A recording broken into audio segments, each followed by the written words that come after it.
Coach Gene Clemons is my special guest on today's LockedOn Giants podcast. We're talking Giants progress. How far have they come? How far do they still have to go? That's coming up next.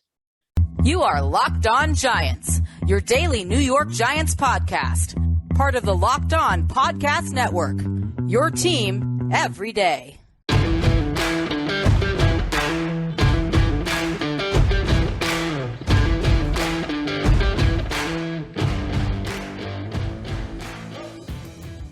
Hello, everybody, and welcome to a new edition of the Locked On Giants podcast, part of the Locked On Podcast family, your team every day. I'm Patricia Traina, and I am joined today by Coach Gene Clemons. He is a writer over at Giants Country. He has his own podcast called A Giant Issue. You can catch that every Monday. He writes for The Athletic. He is an up-and-coming talent evaluator in the world of journalism. Always happy to have him on here. Coach Gene, good morning. Thank you for joining me. Hey, thank you for having me. I really do appreciate it. All right. Well, Coach Gene, we're going to jump right in. The Giants have one preseason game under their belts. You were able to also catch a practice. And, you being a football coach, people always say to me, why do you call him Coach Gene? He is a football coach, ladies and gentlemen. So he does know a little bit of something about football and what to look for. Gene, what have been your impressions having seen the team now in person and also in the first preseason game? What are some of the biggest, noticeable differences you're seeing? And do you like what you're seeing? I think we've definitely seen that the offense has more dynamics to it. I think defensively right now, I think that I don't see a ton different just because right now we're seeing more of a vanilla, everybody learn kind of the base defense, and be comfortable with that before we get into any of the exotics. I definitely expect to see more exotics out of the defense under Coach Wink than we had under Coach Graham, even though I thought Coach Graham did a really good job with what he had. I think the defense definitely has some areas that have been upgraded. That's going to allow them to have more success. Offensively is interesting, right? Because some of the receiving stalwarts have not really had the greatest of training camps and even into the first preseason game. Galladay looks disinterested. To be quite honest, it looks like he's going through the motions. I don't know if that's one of those situations where, hey, I've been in the game now for a few years, and I'm just trying to get to game one healthy and as healthy as I can, and maybe that's the impetus for a lot of what we see as what we think are lazy route running or not really crisp route running. I think that a guy like Darius Slayton that really needs to have a great spring training hasn't had a great spring training so far, not just from what I've seen in the game, but from what I've heard from people that I trust who have been around at Giants camp. I talk to Emory all the time. He's almost at every practice. You're there all the time. So I think some of those guys that we were expecting to be able to have bounce back years in this offense, they don't look as if they are poised for that right now. But again, this could be just the druthers of of summer camp, of training camp. And so it'll be interesting going along, especially into game number 2, when they'll get a little bit longer leash. Hey, do we start to see some more of those dynamics play out? I think I'm not even going to lie to you. I don't know how anyone else feels about it. I've seen enough of Saquon Barkley. I don't need to see him anymore until game 1. Go ahead and bubble wrap him, put him to the side. He looks explosive. He looks like the Saquon that we know. We know how you're going to use him in the pass game. I think that they have to figure out who's going to be the legitimate number 3 back and if they're going to carry a 4th back, because that's a really interesting battle that has all of a sudden blossomed, where we kind of didn't really know. They were talking about interviewing, bringing guys in to possibly compete for that position. Now it's just looking like they've got almost too many guys that could fill some roles, and they've got to make some decisions. So I think I would really like to see more of those guys getting carries, more of Corbin getting carries. We saw how much they were using him in the passing game. In the first preseason game is what I thought he would be used as. We saw, some of those other backs get a lot of reps, and I think that'll be an interesting battle.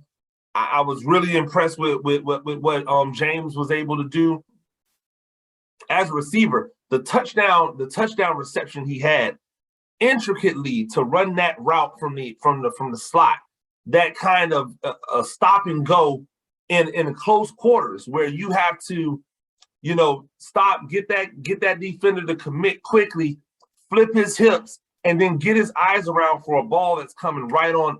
It was really impressive, and you can see why he was a guy that was trending upward in San Francisco before his 2021 injury. I've seen a lot of really good things individually out of the offense. I still don't think I've seen an offense that looks dynamic as a whole yet. And I think that'll come with time. Defensively, I like what they're doing, especially against the run. I think there's still some questions in the secondary. What they're going to be, how they're going to be able to hold up on a play-in, play-out basis, not giving up the big play in the critical situation. I think in the game on Thursday, we saw a lot of opportunities to get off the field that weren't taken advantage of because guys didn't hold their water or make a play to get the defense off the field. And that'll be interesting to see how that goes off. All right. Excuse me. One guy you didn't weigh in on, and he's a hot topic based on what we've seen in practice and whatnot. Daniel Jones. Now, depending on what day of the week it is, some people will say, oh, he looked really good. Some people will say he's inconsistent in the game. He went 6 of 10. I think he had 69 yards of passing, I want to say, but he did have 2 drops against him, got hit a whole lot. What have you seen from Daniel Jones since, seeing him in practice and in the game? Are you seeing him starting to trend upwards, or is he still kind of stuck in neutral? So the Daniel Jones conversation amongst the Giants community is one that's kind of gotten a little bit exhausting. I think you have 2 trains of thoughts. You have the people who just want him gone. They don't believe that he's the guy.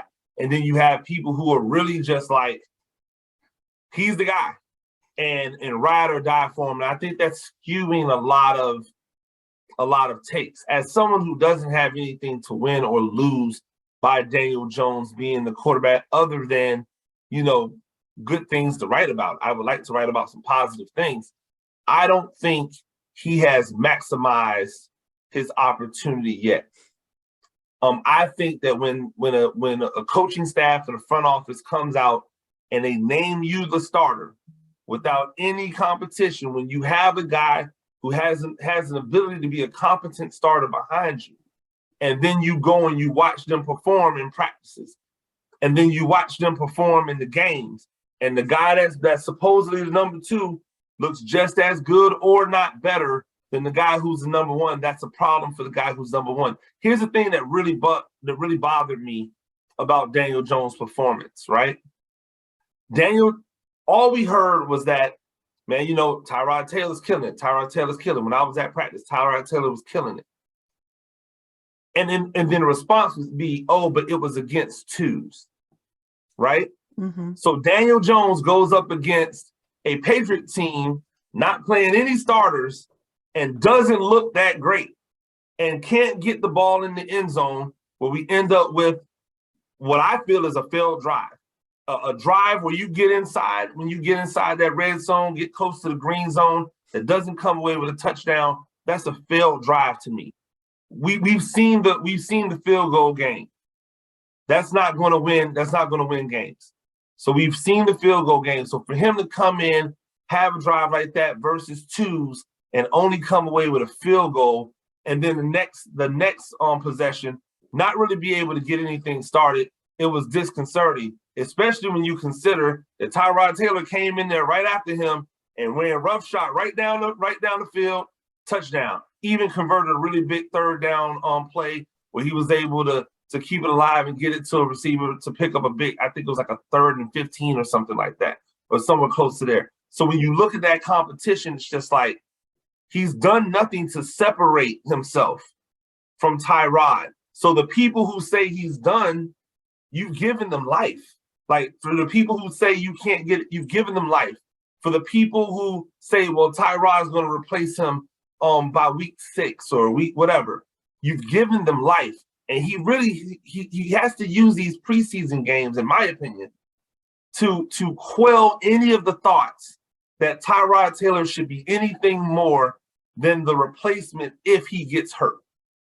And he hasn't done that. And since he hasn't done that, we're left to ask these questions, or we're left to look at more than just our eyes and the raw counting numbers that we've looked at for quarterbacks forever in order to determine whether he's having a good game or not.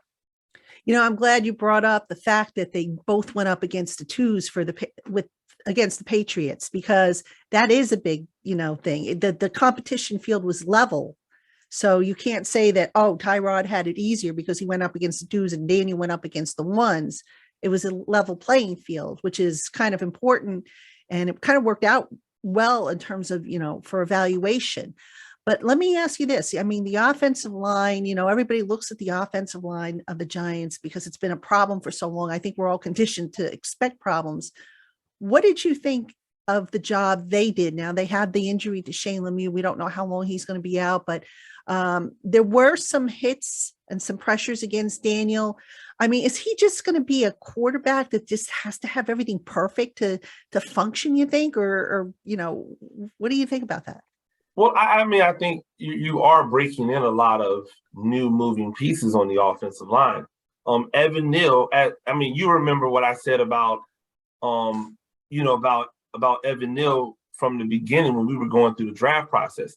Evan Neal, out of those 3 tackles who were there as potential number 1 tackles, he was probably the worst pass blocker of the 3. And so he's got to learn. He's going to struggle against those guys who have those quick twitches off the line, because he is a big hulking dude, and it takes him a little bit longer to go. But if you remember, same thing kind of happened to Andrew Thomas when he first started off. He has to get used to that speed of the game, and Andrew Thomas has improved with it. And I have no reason to believe that that Evan Neal won't do the same thing. On the interior, it's been a mixed bag. So I mean, this is almost old hat for the Giants now, right? A mixed bag of guys, and guys getting injured on the inside and guys not playing, and then having to switch and move to positions. So when you have all of these moving parts and you don't get the cohesion you need, that fist that you need at the offensive line, when you just have 5 fingers flailing around, it's not going to look as crisp. That's when you need the quarterback to almost help your offensive line out. I was having a discussion about from someone who said that I said that Andrew Thomas was the 4th offensive lineman out of that draft class so far. And I believe that my point was that he hadn't played up to the first tackle, but it was also a good note by somebody who said, and I wish I could remember his name, but he said, well, comparing him to Wirfs in Tampa is kind of not fair, because Wirfs has Tom Brady, right, and Tom Brady helps an offensive line. And so we have to ask ourselves, how is the quarterback helping his offensive line? If you know that Evan Neal is going to struggle with those speed edge rushers, you can't be patting that ball. You can't be staring things down. You got to get rid of it a little bit faster so that he has an ability to gain some confidence in the fact that you're not getting hit every time. And I think that's something that Daniel Jones needs to do to continue to help his offensive line. So basically, the mental processing post-snap is still a problem in your estimation. Still quirky. Still, like, sometimes it's out quick, And then other times it's paralysis. And I don't know what's causing it because I'm not on the inside, but it's something that we've talked about on this podcast in the past. It's something that we continue to see from him. It's just, it doesn't always seem to be a comfort post snap of what he's supposed to do with the ball in that moment. He still has those times where you're like, where was that ball supposed to go? You know, and it's, we shouldn't be at that point year 4 with a quarterback who's supposed to be your franchise guy.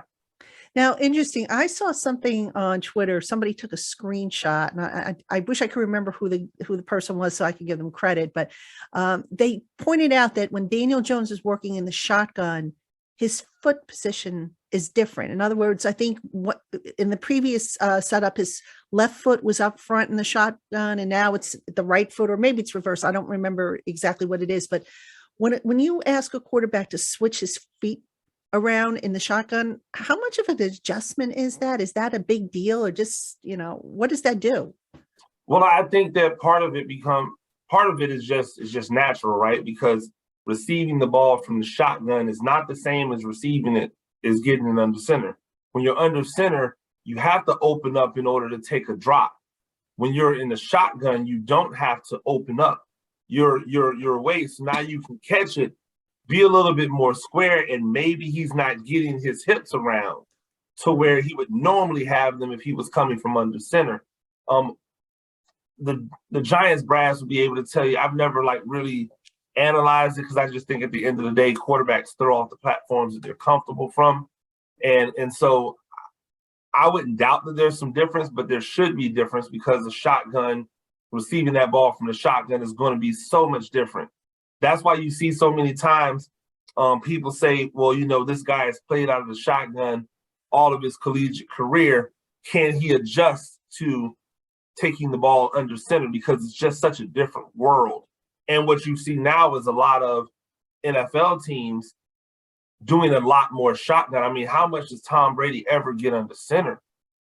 There's a ton of him in the shotgun from those years back when they made that adjustment, when the Patriots went over to Oregon and took a lot of those concepts from Chip Kelly and ingratiated in. So if Tom Brady's doing it, there's no reason why Daniel Jones wouldn't do it, coming from an offense where he did spend a good amount of time in the shotgun in college.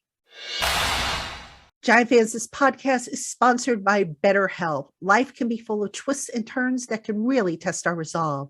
If you need a little extra support, BetterHelp is standing by waiting to assist. BetterHelp will pair you with a licensed professional therapist in less than 48 hours with whom you can message anytime you need that little extra boost in your day. This isn't a crisis line or self-help. It's professional therapy done securely and discreetly online. And right now, get 10% off your first month at betterhelp.com/lockedon. Now, one last thing about Daniel Jones, and then I'll move off of him. I was talking with Emery, as you often do as well, and Emery made the observation that he thought that Daniel Jones, when throwing outside the numbers, doesn't quite look as sharp as when he's throwing in the middle of the field. Have you noticed that as well? And if so, what do you think is behind that? I think it's vision, right? We just talked about it. In order to get outside the numbers, you've got to turn your vision. Things in the middle of the field you see immediately because that's in your natural immediate purview. So when you have to go to the perimeter, you got to turn, you got to relocate. What is he looking at? Is he comfortable enough to not be staring down the rush because he has been hit a lot? Does he have those happy feet? Is he seeing ghosts? So when you have to look out further to the outside, maybe that is what the extra half beat is with the processing, is that he's trying to almost refocus as he gets out to the perimeter. I wouldn't disagree. I think he's always actually worked pretty well with balls that are going, across the middle or within that frame of the middle of the field. He's always thrown really good balls there. His balls on the outside are the ones that have been kind of questionable from time to time when it comes to that situation. So I think that's a great observation by Emery. it's one that's hard to quantify though, unless you're really sitting down, breaking down the film, charting like what's his helmet look like. It gets pretty tedious to be able to see that if you're not there at practice. But Emery's there at practice every day, so he sees a lot of that going on. I wouldn't be surprised if that is the case, if he's just having a difficult time focusing when he has to click that extra step or get his feet to the right positioning to get outside as opposed to being in the middle of the field. We also wondered if maybe the neck was still an issue. Now he's been cleared, they said the neck is healed, but still, to have to turn your head either way. Is it a mental issue? Yeah. Is it something that he's not doing because in his head, he doesn't think he can do it? It's possible. I mean, it's hard to say, but if he's always had that problem, even before the neck injury, then chances are it's just something that he has, and they just have to kind of, continue to work with him to get it out of. All right. I want to ask you one last thing about the offense, and then we'll switch over to the defense. I want to ask you about Wan'Dale Robinson. Now, we didn't get to see Kadarius Toney and Wan'Dale Robinson in the game. Toney dealing with some kind of injury again. We don't know how long he's going to be out, but we did see Wan'Dale Robinson. What did you think of his deployment? And I don't know, man. To me, it looks like they got themselves a keeper with this young man. Yeah, I mean, I think he's what everybody was expecting him to be. And I think that when you the interesting part is when you add him and then you bring Toney back into the fold, and with James, you have three guys who have similar skill sets in the fact that they have that shiftiness in and out of breaks to make people miss. I like to see more of him. I like to see more. I think that in the preseason, when you've got a rookie that you're expecting to do legitimate work for you, we should see him featured more.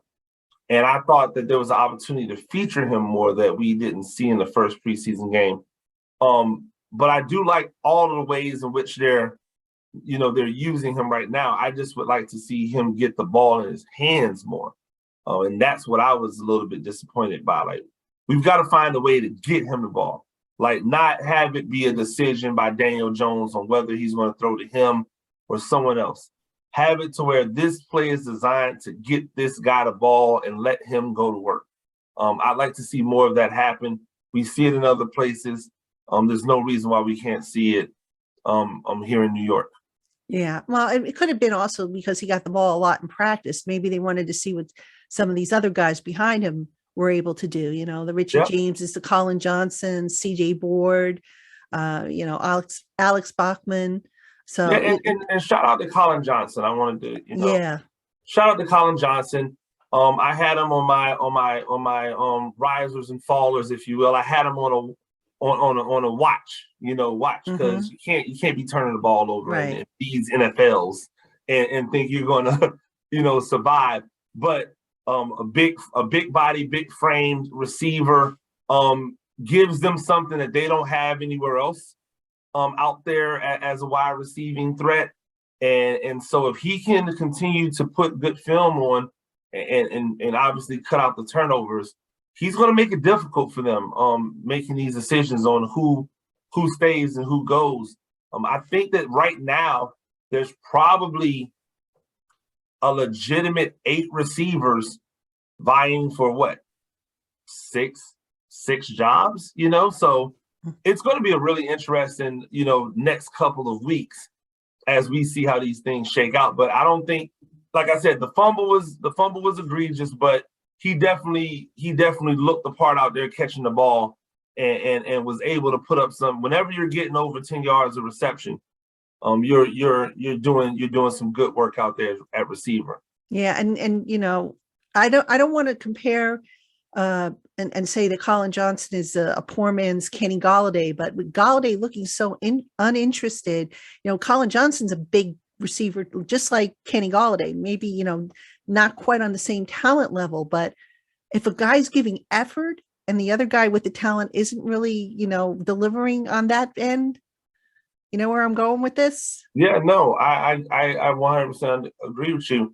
I think that the interesting part for Galladay is it's not like he is a former first round pick. So he knows what it's like to have to struggle to establish yourself in this league.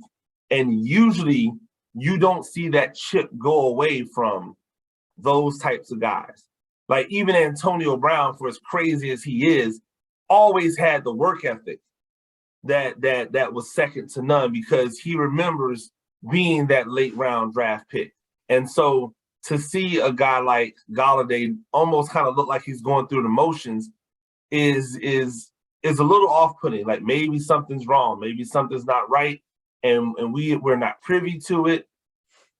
Whatever it is, but Colin Johnson definitely, showing that he could possibly be in the mix, and now it's going to make that receiving race, for those last few slots really interesting. Yeah, really surprising with Galladay because he was so enthusiastic, so relaxed, so, happy, it seemed, when he spoke to the media. And then, you see the effort, and then you get people say, well, he got paid. He doesn't have to worry. Because he got paid. And that contract is just, it's a horrible contract. One that I've heard. It's only a horrible contract because he's not performing. Well, it's right. If he was performing, yes and no. It would be a bargain. Yes and no, Gene, because, very few free agents who sign big contracts ever live up to those contracts. I mean, we can go down a line in history of guys who very few. I mean, from the Giants, one guy that comes to mind that I know did live up to his contract, you'd have to go back to Antrell Roll. I'd have to go back to Antonio Pierce. Those are two guys that got big deals. You don't think Plaxico Burress? Plaxico, to an extent, yes, but Plaxico marched to his own, drummer, so to speak. Yeah, but I mean, he got money from the Giants, and he came and performed. So when he did what he was supposed to, but that one, because of what happened, I don't think the Giants got the full value of what they paid for. I mean, yeah, he helped them win a Super Bowl, but my point being is very few guys come in, get a big contract, and fulfill or exceed what they get. It's such a rarity. I don't know. I mean, I guess there are examples out there for sure. But there's also a lot of guys who, play really, really well. And the problem is when you're the number one guy and you're getting all of the attention, sometimes your production's going to dip. In Galladay's case, it's a convergence of a lot of different things that had such a poor performance last year. But his contract isn't on the level of the elite level wide receivers contracts. Even though he got a nice size money, it's not like he was out there getting, $20-something million a year like some of these guys are getting. So all I'm saying is if he's performing even to the level he was at with the Lions, nobody's looking at that contract and going, well, that contract is bad. If he's performing, the problem is when you have a season like he had last year, and now with a new regime in and people saying, well, why didn't we cut that guy? Because his money could have came off the books, and realizing that you probably couldn't cut him, it was a little too soon. Now the pressure's on this year, because after this year, now his contract does become something that is a little bit more manageable to get from up underneath.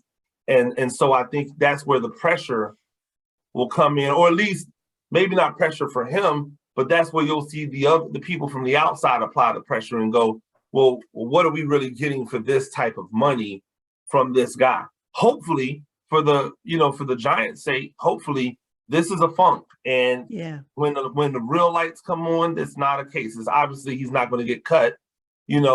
Like when the lights come on, will he be able to perform? And I think when you put all the weapons together, the role that he is supposed to play in this offense is probably very similar to what Diggs played in Buffalo's offense, which means that he's going to get a lot of opportunities at balls. And so if he's getting a lot of opportunities at balls and he's locked in and dialed in, hopefully he rises to that to that level that he was in Detroit before the injury, because it could be he's just never gotten back to that level that he was that year before he was injured in Detroit, where he had like 1,300 yards and however many touchdowns, as opposed to that last year in Detroit when he was injured and didn't really do much and then came over here to the Giants. So yeah, well, that'll be interesting to see what happens. We may have just bought a lemon. Maybe. I mean, let's hope it's just, when the lights come on for real, we see what Kenny Golladay, because he's a good receiver. It's just, for whatever the reason, it just hasn't translated yet. So, all right, Gene, let's talk about Coach Wink's defense. Aggressive, a bully. I think we could call it a bully defense. Dictates to the offense what they're doing. Bill Belichick apparently wasn't too happy with all the blitzing that was done, and the defense was vanilla. We didn't see anything too exotic or anything fancy. So, I mean, what are your thoughts on what you've seen from that defense so far? Well, I think what he's trying to build is we're going to make teams one-dimensional, right? We're going to be strong up the middle, and we've talked about it before. Someone had to identify that the Giants were not strong up the middle over the last year, especially, and said, hey, we got to get stronger up the middle, force people to throw the ball, and then when they do, that opens up our ability to wreak havoc from multiple positions. And I think you're seeing that play out. It was good to see them go up against another opponent. I'm a little concerned about some of the chunk plays that were given up in the secondary, but I think looking at the front seven, how they're going to be able to apply pressure, the depth that they are building in the middle with Crowder playing better, and then with Darian Beavers having what I think is one of the better training camps of any of those linebackers. We haven't seen a lot of Carter Coughlin. I know he's been dealing with some stuff. It'll be interesting to see how they use him once he returns, if he's a part of the plan, because he still has that crazy motor that you like from a guy. But man, they have options, and they have a lot of options. I like Beavers, especially as a 2-down linebacker who can come in, or a short yardage linebacker who can come in and really be an intimidator in the middle. Like, he's such a physical presence. I've been saying it. I almost had to pause myself for a few times. Like, yo, this dude is so big. And it's not even like he's bigger than linebackers I've ever seen before. It's just that the linebacker position in the middle has gone away to a large extent from seeing guys that big on the inside.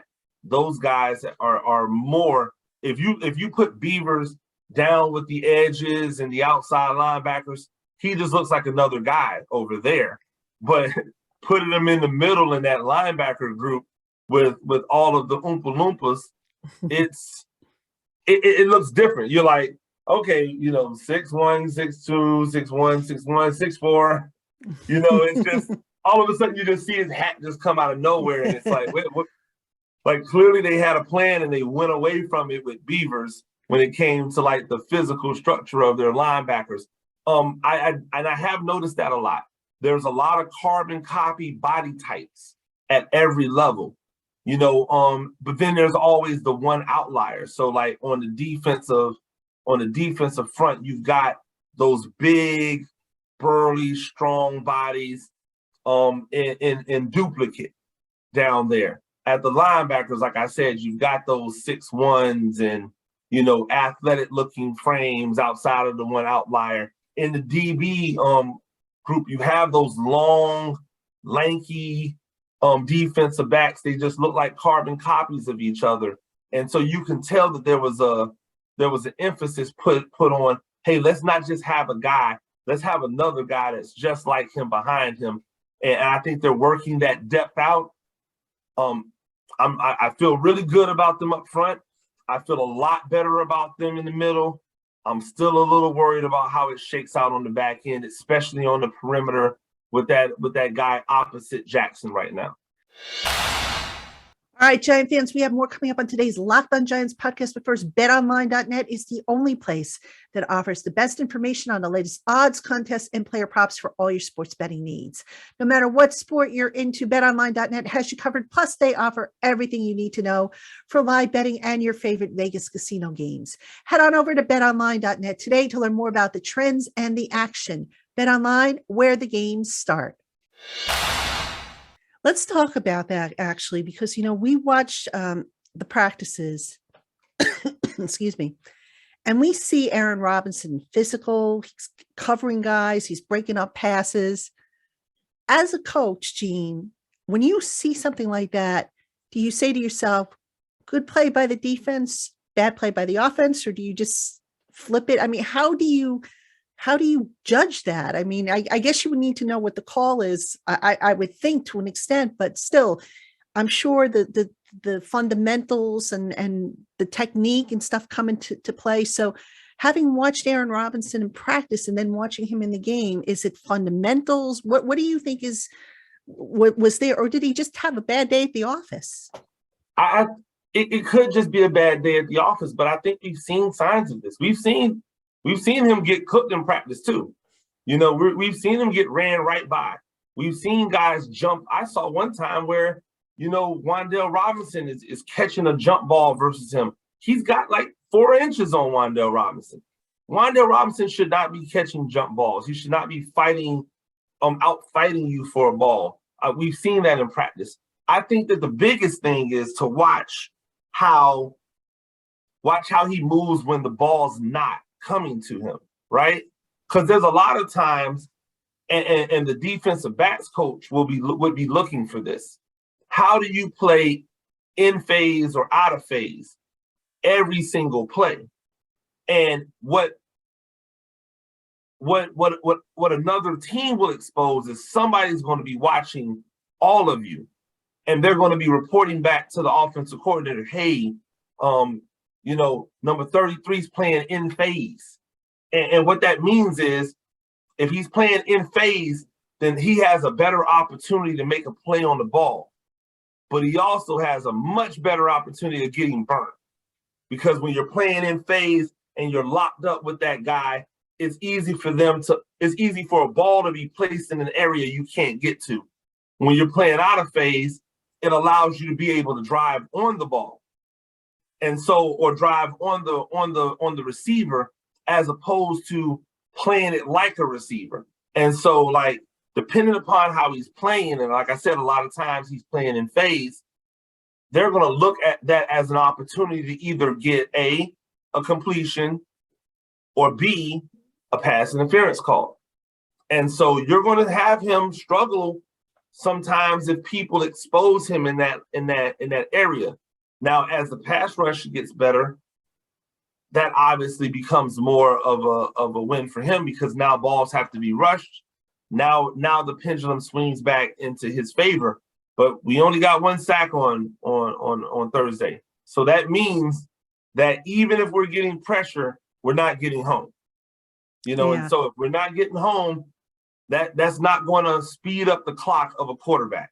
You only speed the quarterback's clock up when you're getting home, when you're getting sacks. If you're just around them, they've been conditioned to have bodies around them. It's when you're starting to grab them and throw them to the ground that they become a little bit more skittish. And I think for Robinson, he's just going to have to be careful. Was this a bad day at the office? Probably. Have we seen elements in practices that say he could have a bad day at the office like this? Absolutely. So basically, and also people have to remember that he's converting from the slot to the outside, which is, playing on an island is much, much different than playing inside. I don't know. Jerome Henderson said, well, he's going to have the benefit of the sideline as his friend on the outside, but still probably a little different, vantage point. Absolutely. It's definitely different. And by the way, shout out to Darnay Holmes, who I believe in this defense is getting the due that he probably should have received before now. He's an ultra intelligent, multifaceted defensive back that I could not understand why he couldn't get on the field the last couple of years. And so like maybe last year was the Last year he had the injury, but yeah, that's what but they've it was. always tried to draft over him, it seems. Yeah, and it's like he is one of the most intelligent guys back there in the defensive backfield. He can play a multitude of positions. He started off as a corner at UCLA. Then he went to a safety. Then he kind of came that star bandit role where he had kind of like carte blanche to move around as he's seen fit. He's a playmaker. I really like him in the slot and what he brings to the table with his playmaking ability in the slot. But we've got to get those outsides taken care of. And I think Adoree Jackson's had a good camp. He's solidified himself as the number one for the Giants. Now we've got to make sure that other side is secure. And if that's going to be Robinson, he's going to have to play better. And they're going to have to do something about the depth, because I saw too many guys having receivers run past them and they didn't even turn around. So if they had gotten their hands on the receiver, that would have been a flag. So that was a little upsetting or concerning, I should say. So I think once cut down are made, we might see another cornerback added to that group. I would be stunned if they don't add somebody else to that group, because it is a young group there, and experience is an issue. So they're going to need that if they're going to play man-to-man coverage a lot.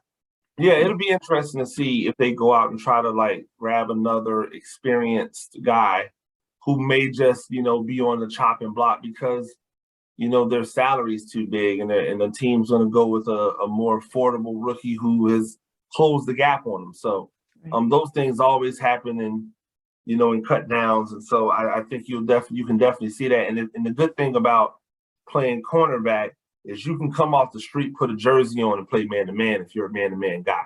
It's not like you have to learn a whole bunch of schemes in order to play man-to-man. Like, hey, go out there and guard number 12.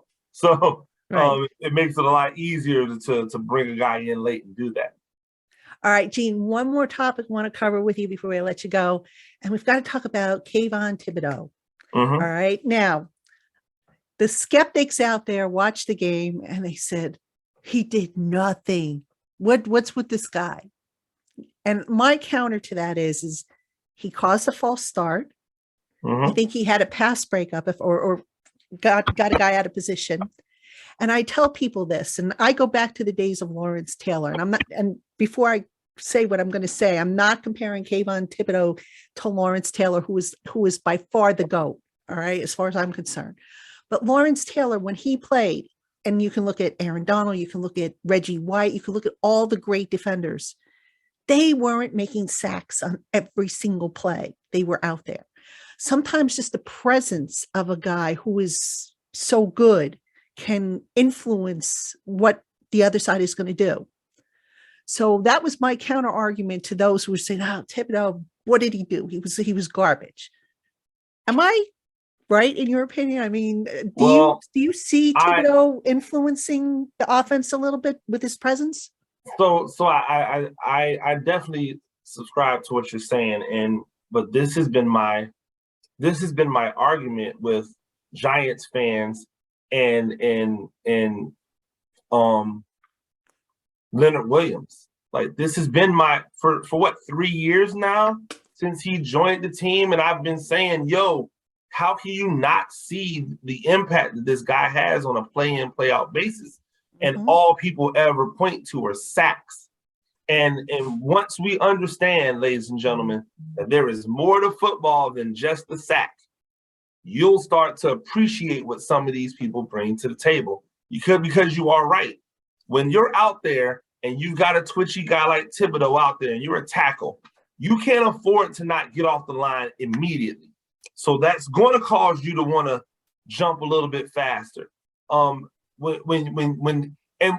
again, in my opinion, we're still seeing the vanilla usage of Kayvon Thibodeaux. Now, here's what I'll say about Thibodeaux. We're not going to be able to see it this year. He's got to get stronger. He's got to get bigger.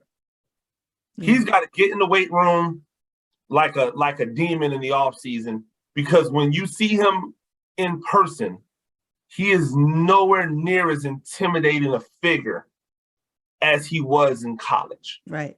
Like, he looks like a regular dude with the pads on, right now out there. But he's a rookie.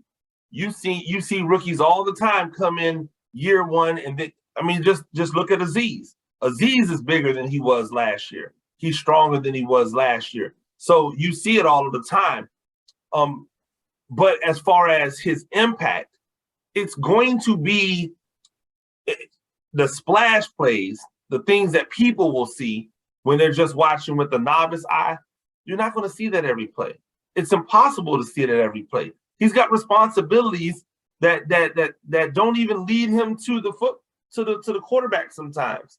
There's times where he's got to squeeze and shut down a gap. He's got to chase. He's got to take on a blocker. Like, there are all types of elements that come with playing that position that don't include pass rushing. And so if all you're looking for out of Kayvon Thibodeaux is to be a double-digit, sack guy, and he's not, then you're going to think it was a disappointment. But if you really go and you look at the impact that doesn't show up on the stat sheet, you'll see he was impacting the game along with those other guys, up front. That's why I said, hey, they didn't get a lot of sacks, but they were dominant against the run.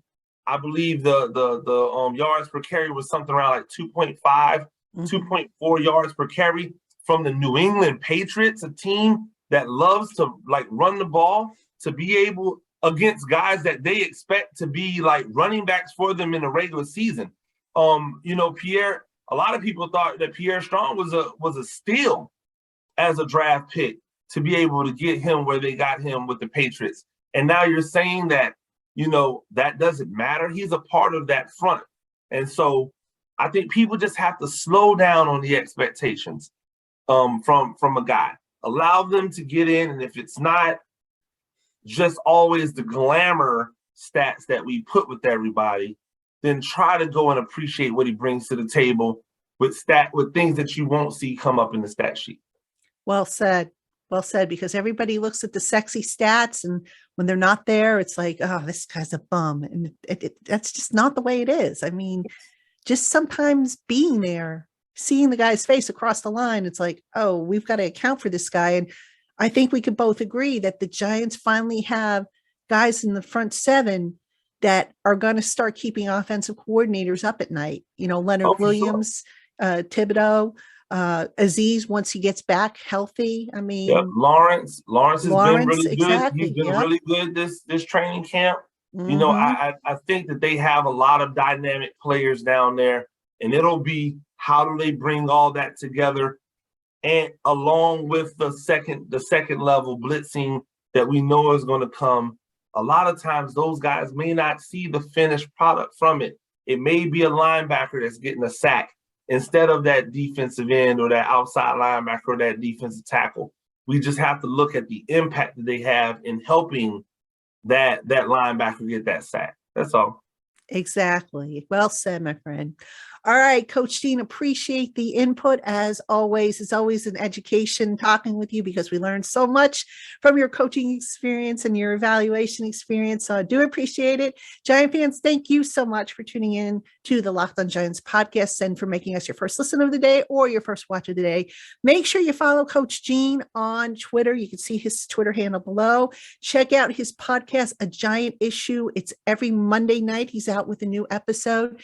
And keep it here on the LockedOn Giants podcast all week long as we get you ready for the next preseason game coming up against the Cincinnati Bengals. So we've got some practices we've got to get through. We've got some other stuff I'm sure that'll pop up during the course of the week. We'll have it for you all here on the LockedOn Giants podcast. For Gene Clemons, I'm Patricia Traina. Giant fans, we will talk to you tomorrow.